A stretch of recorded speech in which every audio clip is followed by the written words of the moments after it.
Dear shareholders, shareholder representatives, ladies and gentlemen, welcome to the annual shareholders meeting.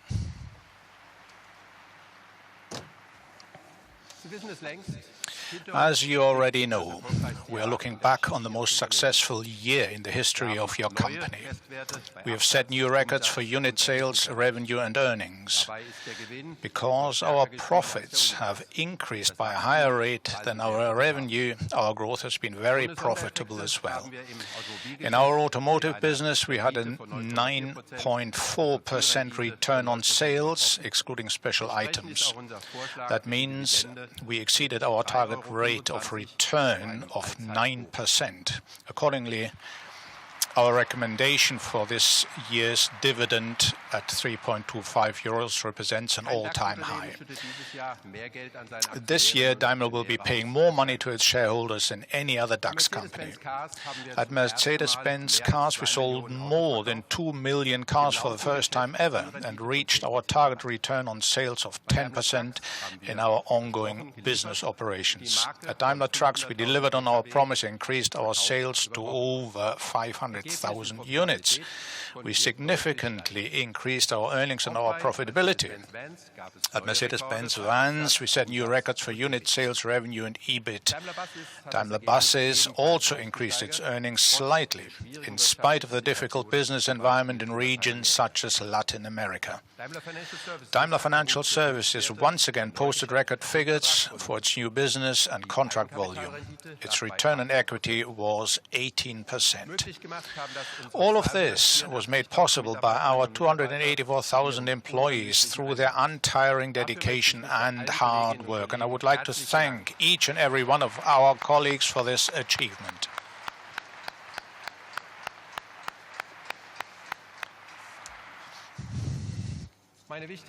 My most important message to you, though, our shareholders, is that all the signs indicate that 2016 will also be a good year for Daimler. We will publish our figures for the first quarter of 2016 in just over 2 weeks. I can already tell you the good news for Mercedes. We have never sold more cars in the first quarter than we did in 2016. More than 483,000 in all, and that's roughly 13% more than in the first quarter of 2015. This increase is mainly due to the strong demand for our compact cars, the new GLC, the vehicles that are locally produced in China. The new E-Class has not yet contributed to this increase. We expect that the model changeover, the increasing availability of the new E-Class as well as favorable exchange rates make us confident that our earnings will grow significantly in the second half of the year.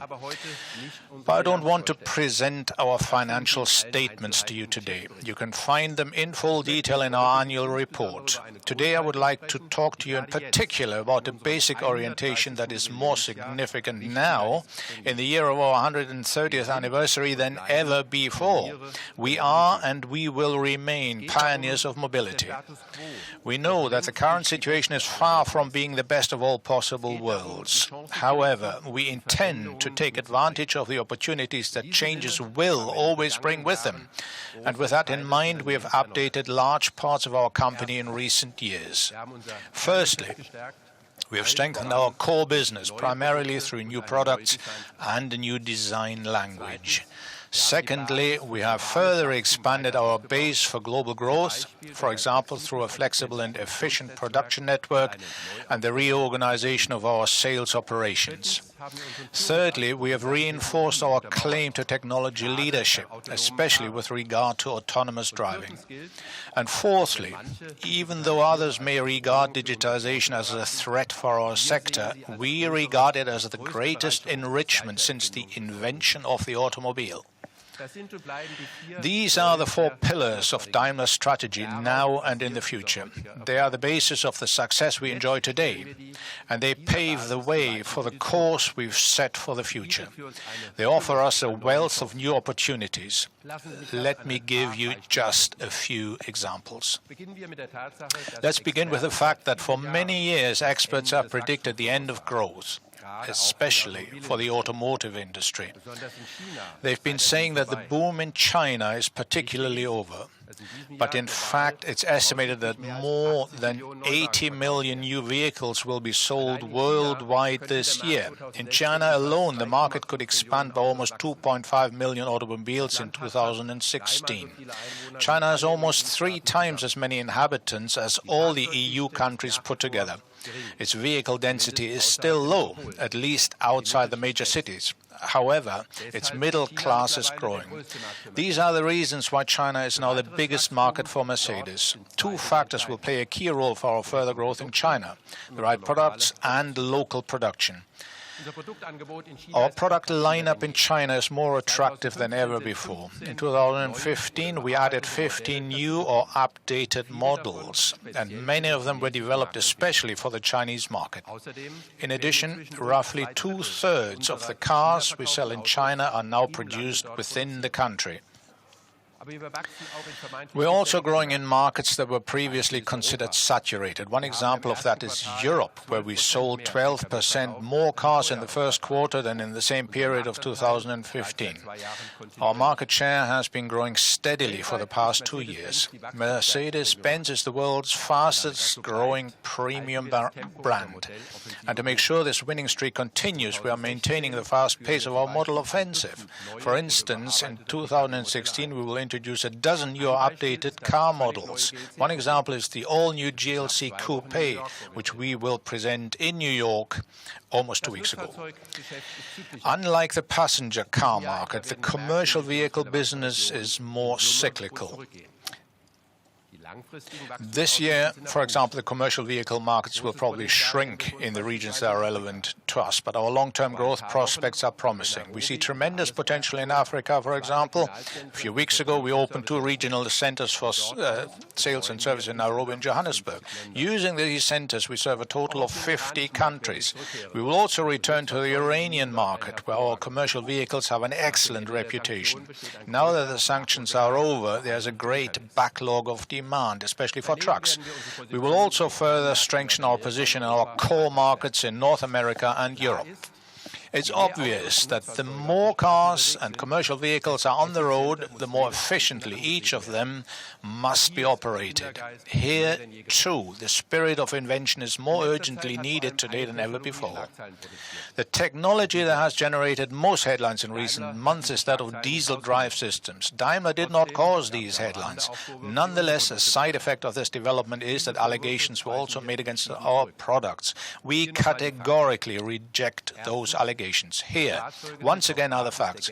Firstly, our vehicles are certified and approved on the basis of applicable laws and regulations in the various regions. Secondly, deviations from the certified standard values can occur in real-life operation. This is not due to manipulation. On the contrary, it's a result of the legally prescribed measuring processes that are based on comparability. For years, we've actively supported the introduction of new measuring methods that are aimed, among other things, at bringing real values and standard values together. We've also cooperated closely and constructively with the authorities in Germany, in Europe, in the US States, and elsewhere. At the same time, we are continuing to refine our diesel technology. At Mercedes, we believe in the diesel engine and in our engineering skills. If we want transport-related CO2 emissions to continue to decrease in the near future, diesel engines are essential. That's why we're investing a total of 2.6 billion euros in a new generation of highly efficient diesel engines. The kickoff will be the OM654. Admittedly, this name is not very catchy, but when engineers are asked to name things, they give them numbers. The most important figures are these. Even in a full-size saloon, this engine consumes less than 4 liters of fuel per 100 kilometers. It emits 13% less CO2 and significantly lower amounts of nitrogen oxides than the diesel engines we have today, which are already extremely efficient. This engine will be first used in the new E-Class. After that, it will be utilized in many other model series. Highly efficient combustion engines will remain the most important means of reducing fuel consumptions and emissions for quite some time. It is equally clear clear that in the long term, the future belongs to electric drive systems, in spite of the historically low price of oil. That's why we are investing about €500,000 in the construction of a second battery factory in Germany. This is an expression of our commitment to electric mobility and to Germany as a production location.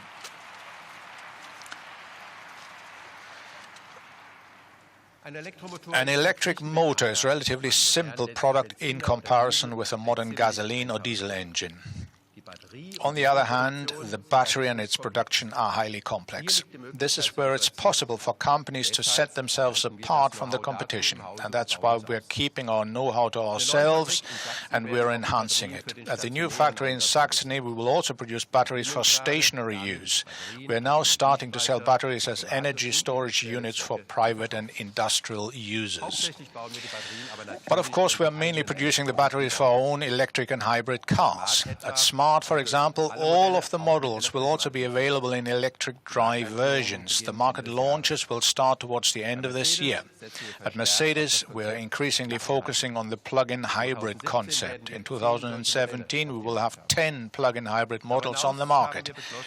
We have also decided to launch a large electric automobile with a range of 500 kilometers on the market before the end of this decade.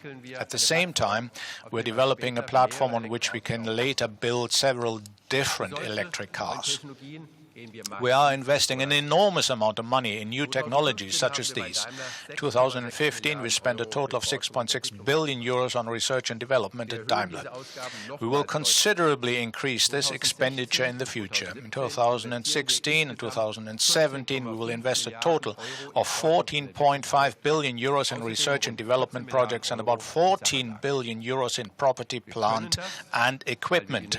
We can do this because we have the necessary financial resources, and we are doing it to further enhance our innovative capabilities. This is how we are creating the preconditions for further growth in the future. A considerable part of these funds is earmarked for the digitization of our value chain. One of the keywords here is big data. When people talk about data, especially in Germany, they quickly end up discussing data protection, data misuse and data theft. Here, as elsewhere, the focus is often on the risks involved. It's equally important, however, to talk about the opportunities that the use of data will offer, especially in the area of autonomous driving. The total volume of data that people produce doubles every 2 years. Scientists tell us that the total volume of data could reach the unimaginable figure of 40 trillion gigabytes by 2020. That's a number with 12 zeros. The question is, what are we doing with all that data? The way to derive significant added value for our customers from this mountain of data is connectivity. The human brain and the intelligent car operate according to the same logic. Both of them gather data from various sources in order to correctly interpret the context. For this purpose, human beings use their eyes, ears and other senses. Cars use cameras, radar and other sensors. There's also a difference in the way cars and people process this information. For example, each of you is now sitting on a chair, but how does your brain know that it's really a chair? And how do you identify a chair that looks like this? Or perhaps like this?